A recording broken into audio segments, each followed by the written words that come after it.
Good morning, children. Wala na naman tayong pasok, kaya ang gagawin ninyo, makikinig at manonood sa inyong screen kung ano ba yung sasabihin ni teacher at kung ano ang lesson natin ngayon. Diyan sa inyong harapan or sa inyong screen, meron kayong mababasa dyan, babasahin ni mama or daddy para sa inyo, yung mga daily routines na ating sinasabi sa ating classroom.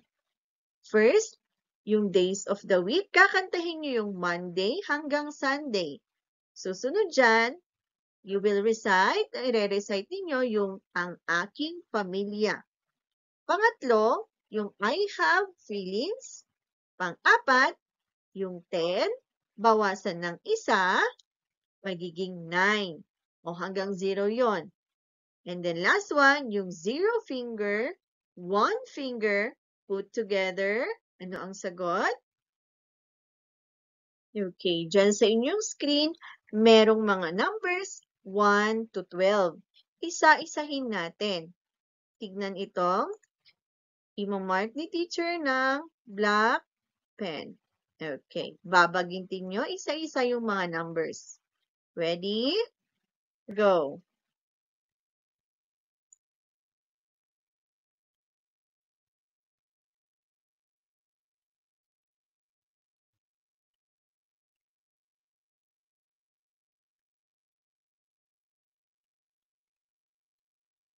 Okay.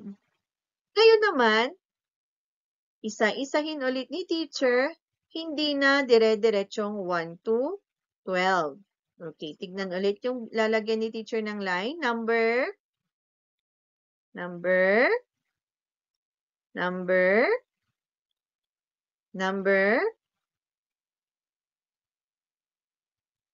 Next, next, next, next, next, next. Last one. Okay. Tignan yung last number.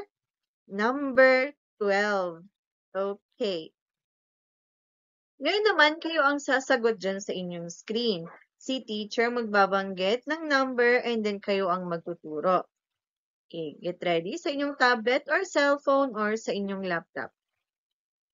Show me number 0. Next. Number 4. Number 3. Number 2. Number 7. And number 5. Next. Number 10. Where is number 10? Where is number 9? Number 4. Number 6. Number 11. And last number 8. Okay, on your screen, we have there number 12. Yan, yung aking binilugan. Now, let us count 12 balloons. Bilangin nga natin. Go.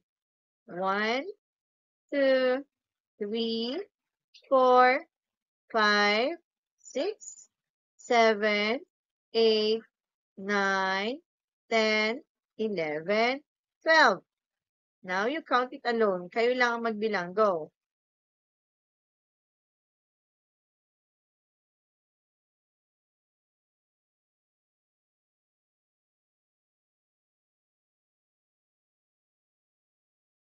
Very good. Next one. Sabay-sabay nating bilangin yung mga toy cars. Ready? Go. 1, 2, 3, 4, 5, 6, 7, 8, 9, 10, 11, 12. Now, kayo lang. You do it alone. And 3, 2, 1, go.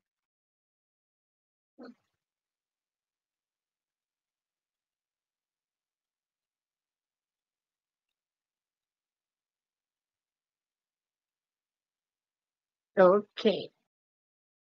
Gaya ng ginawa niyo kahapon, I want you to draw or write number 12. You write number 12 Okay, pansinin nyo dyan sa nilagay ni teacher na example, na una ang number 1, kasunod ang number 2. Sundan yung example ni teacher dyan. Mapapansin nyo dyan yung number 12. Okay, drawing activity. Yung una, you draw 12 sticks. Next, 12 triangles. You color it with green. Next, 12 circles. You color it with yellow. And 12 hearts, you color it with red. Dito naman sa activity, addition activity, 7 plus 6. You put your answers inside the box. 7 plus 5, you put answers inside the box. As you remember, di ba tinuruan ko kayong mag-addition? Maglagay lang ng mga sticks sa 7 and 6. Bilangin lahat ng sticks, ilagay doon sa box. Okay, ito ang example. 7, we have 7. Lagyan mo lang ng 7 sticks. 1, 2, 3, 4, 5, 6, 7. And then dito sa 6, lagyan ng 6 sticks. Go.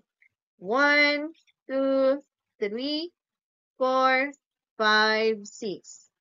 Ngayon, bibilangin mo lahat ilan yung sticks na nandyan sa binilugan mo. Go.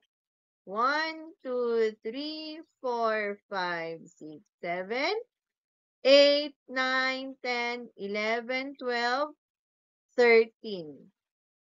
Okay, lagay mo dyan, 13.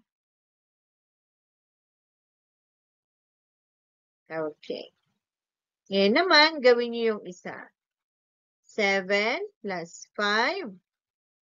Ano ang sagot? Ilagay dito sa box.